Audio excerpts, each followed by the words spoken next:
Joining me today is Jack Savage, who's the Vice President of Communication and Outreach for the Forest Society in New Hampshire. So Jack, you know, one of the other big issues that I think your group is really involved with is the Northern Pass. I've heard of it. Yeah, have you? You know, that's not by any stretch of the imagination a done deal. And I want to talk about sort of what you see as critical on that issue. What's really important from the Forest Society's vantage point? Right. So first let me clarify what the Forest Society's position is on Northern Pass. We have not opposed the concept, the idea of moving energy from Quebec to southern New England where there's a perceived market for it. Rather, we have objected to the Northern Pass, a specific Northern Pass proposal for transmitting that energy, which is a 192-mile transmission line, 132 miles of which would be overhead, through some of the most beautiful parts of our state. This is a massive, massive construction project covering 2/3 of our state. That's why it's of statewide importance, because it just covers more than, impacts more than 30 communities, in some cases in some very, very adverse ways.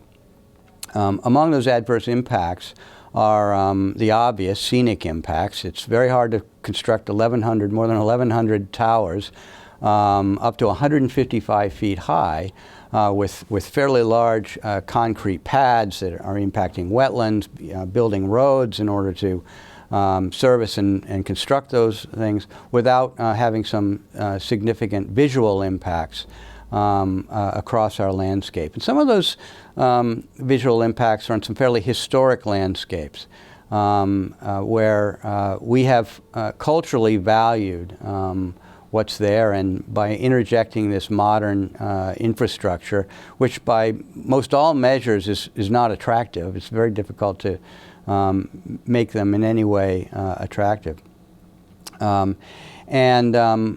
So that's first and foremost. There's also the wetlands impacts. There are property values impacts.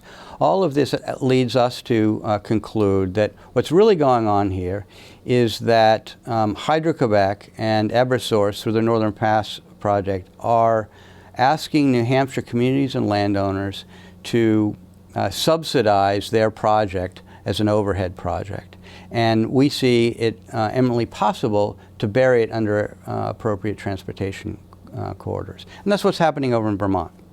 So talk to me about what you see as a subsidy, overhead versus buried. Sure. So if it's cheaper for me to for someone to put up an overhead line, but it creates a lowering of property values for people within sight of that line, the people along that line are subsidizing the cheaper cost. It's not about whether you can do it, it's about how much you want to pay to do it. And so Northern Pass has made it very clear that the reason that they don't want to bury it is because it costs too much. And what they really mean is that it costs Hydro-Quebec too much, because they're the ones that are footing the bill for the project. And so they're saying it needs to go overhead because it's an inexpensive. It's a less expensive means of doing so. It's a purely economic decision. That's correct. Yeah, I think they would agree with that. Yes. So, talk to me a little bit more about sort of how you get in to understand the cost benefits from your vantage point. I mean, there's got to be some benefits of that resources versus coal for energy, or. Right. So from our standpoint, that's among the reasons that we have not objected to the concept, but rather by the means. We could have, if you decide as a region, a New England region, that you want to avail yourself of more Hydro-Quebec power, you could use the New England Clean Power Link project, which would bury its line under Lake Champlain and then along highways to Ludlow, Vermont. The same 1,000 megawatts of power. So Northern Pass is one option of many to acquire more power for the region. It's one option of many to acquire more renewable power. And Northern Pass is, in our view, not the best idea around, at least not yet. Okay. We got about 30 seconds, 20 seconds left. Can you handicap this for me? Do you think it'll go through? I think or ultimately not? I think without further changes to their proposal, I think it has a very difficult road ahead.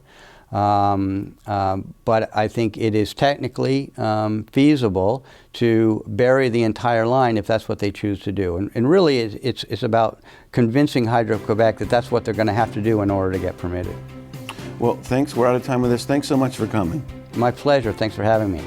And thank you for joining us for this edition of Capital Connections, your weekly access to politics and policy along the I-89 and I-91 corridors and how it impacts your life in our region.